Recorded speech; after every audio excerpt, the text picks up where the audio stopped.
On today's episode of The Front Row, we are in the offices of the Lubbock Symphony Orchestra in the downtown cultural district here in Lubbock, and our special guest is Maestro David Cho, who is the music director and conductor of the Lubbock Symphony Orchestra.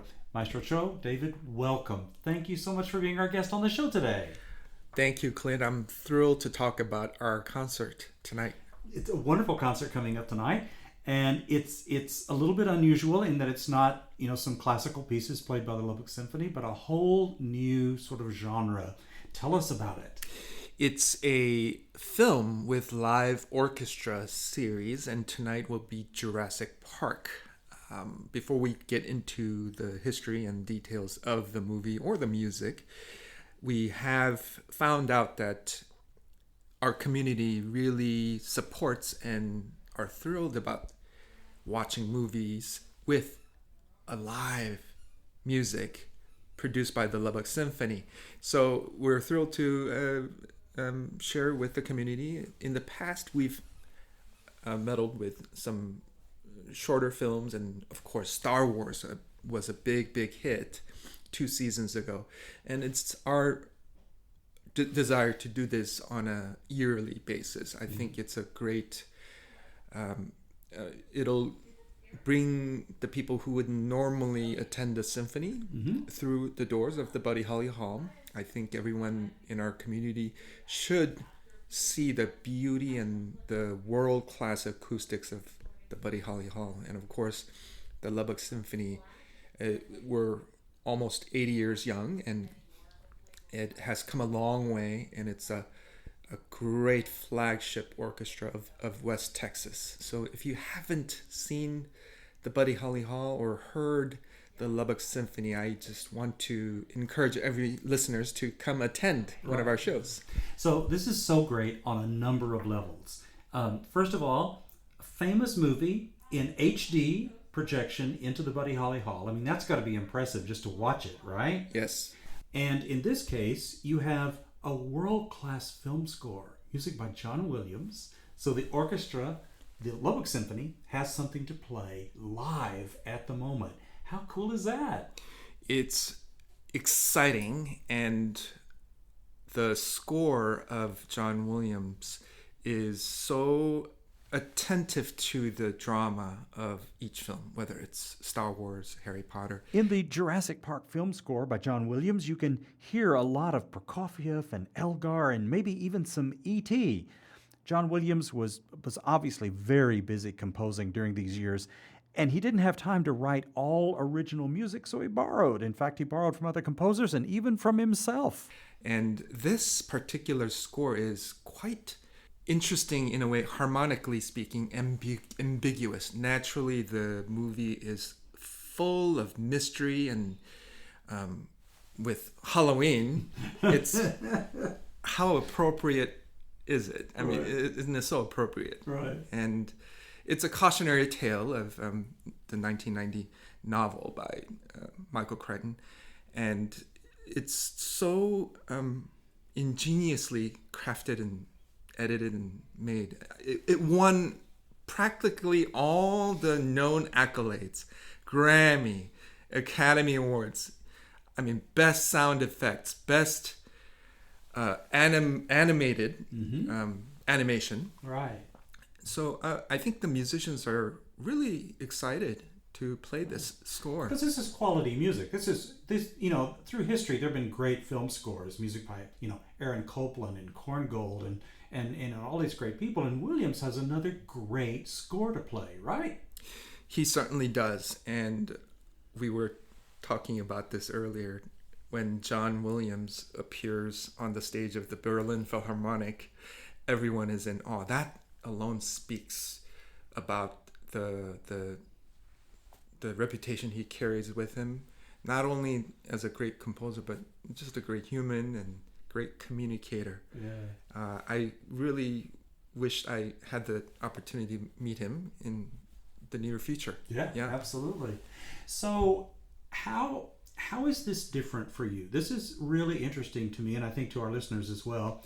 If you get on the podium to conduct a Beethoven symphony, you have ideas and that you've rehearsed with the orchestra, and you come to a way of playing it. But when you're accompanying the film, you have to there are other priorities. You have to be at the right place at the right time, right? How does all that work? And truly, recently the companies who create these packages made the tools for the conductor more modern, meaning I would have a computer screen in front of me with bars going through, and I would normally use what's called the click track. Mm-hmm. It is placed in my ear, gives me sort of a tempo, a speed clicks prior to I start the orchestra. And there are these yellow bars, green bars, and red bars that go through horizontally on my computer screen to tell me that I'm supposed to be at a certain spot in the music to align with the film that is being seen by our audience. So the music integration is exact.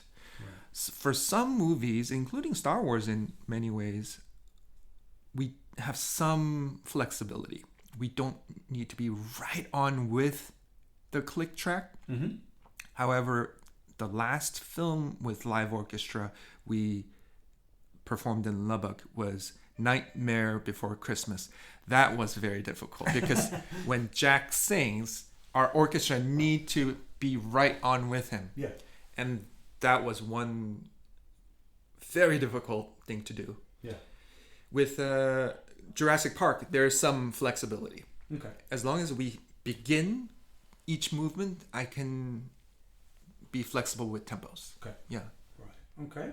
So you're in live in the pit as this happens, and you have an orchestra in front of you. What has John Williams done? Is it a full symphony orchestra? Is it augmented? Do you have extra musicians or less musicians? Tell us how that works in the pit. We're actually on stage, and okay. The screen is above the orchestra. We had actually, given the circumstances of the Buddy Holly Hall, which is a great multi-purpose hall, we had to close the top tier back rows because when you're up that high, patrons cannot see the screen. Oh, right. Yeah. So most of our seats will be the first 3 floors and first 4 rows of the top 4th tier, which we refer to as the nosebleed seats. Yes. And in fact, those are my favorite seats, by the way. Yeah. People should know, if you've not been in the Buddy Holly Hall, the top tier is really high. It's very high, and it feels like it's one of those things where if you just lean forward in your seat, you might fall forward into the hall, and you can see that you're actually almost above the proscenium. So yeah, if you're showing a film, you might not be able to see. Yeah.